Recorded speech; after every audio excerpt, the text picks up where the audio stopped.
السلام عليكم ورحمة الله وبركاته. ازيكم يا بنات؟ عاملين ايه؟ يا رب دايما تكونوا بخير. ما تنسوش تشتركوا في القناة وتفعلوا علامة الجرس ولايك للفيديو. النهاردة هنعمل صوص الكراميل او صوص التوفي. ويلا بينا نقول المقادير معانا: كوباية سكر، قشطة، نص كوباية لبن، ربع كوباية مية. هنجيب بقى كزرونة، ويا بنات هنجيبنا كزرولة. المهم يكون حاجة فاتحة. تمام. هنحط السكر، المية،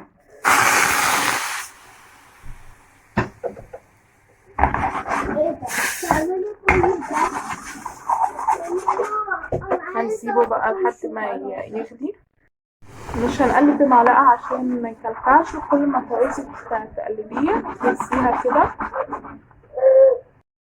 اهو يا بنات كده. وخلي بالكوا عشان بيبقى درجة الحرارة بتاعة الكراميل عالية.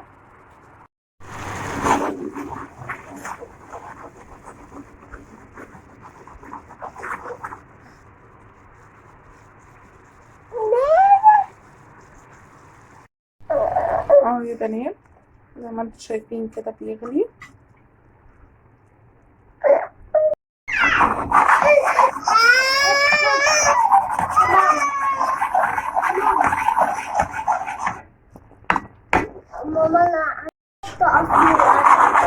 اهو يا بنات اللون بدأ اهو يدي اللون الذهبي. اهو يا بنات عاوزين اللون ده عشان ما يتحرقش. اول ما يدينا اللون ده هنوطي عليه ونحط عليه القشطة ونبدأ ندوبه.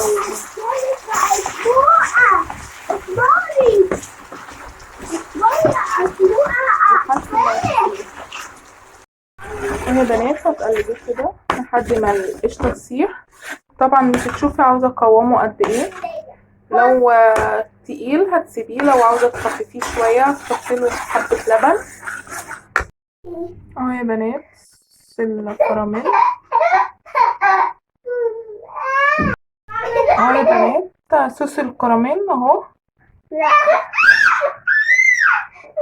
زي ما انتوا شايفينه.